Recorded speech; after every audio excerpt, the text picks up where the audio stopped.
后来乡亲啊，继续来看彰化市一间透天厝，半暝啊4点外火烧厝，一家靠5个人掉离火窟，消防员赶到场，为4楼的铁皮房间，把厝主32岁后生救出来，伊的意识清楚。啊，若困2楼34岁查囝、28岁囝婿，以及3岁孙仔甲7个月大查某孙，因为按铁汤无法度逃生，互烟插昏去，赶紧送病院来急救。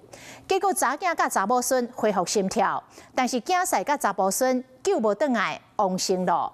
逃过死劫的后生讲，火烧的同时有听到滚啊声的爆炸声。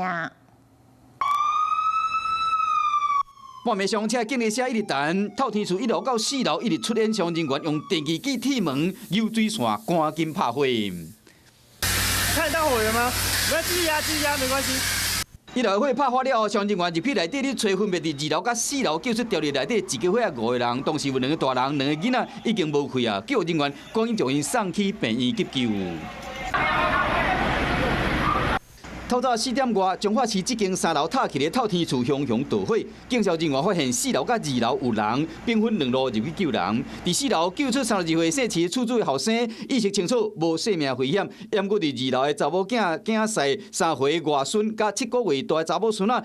因为厝伤济乌烟，唔知人送去病院了，查某囝甲查某孙仔有恢复心跳，淹过囝婿甲外孙救无活。导火所在敢若是伫1楼路口监视器翕到，透天厝1楼有出火，无偌久尔就一直出乌烟。互救出来这个后生困到一半，着惊精神，有听到几啊声的爆炸声。睡到一半听到爆炸，有爆炸声哦。我帮他跪下。嘣哦，迄个可能甲是嘣起来款，哎呦！后生住伫4楼塌起的铁厝。导火时，伊透过塔门化救人，淹过2楼查某囝1个月4人，因为铁窗啊阻挡对外求生的空间，对内房间的塔门又未修破去，浓烟直接灌入去。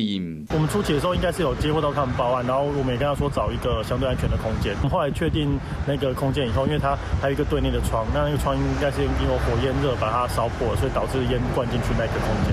那我们发现他们的时候，他们确实是躲在那个空间的角落。几年前的大火造成1个月5个人2死3伤，导火原因警消人员还会调查。你好，我是宋彦明，想掌握最及时的新闻资讯吗？赶紧订阅、按赞、开启小铃铛，锁定华视新闻 YouTube 频道。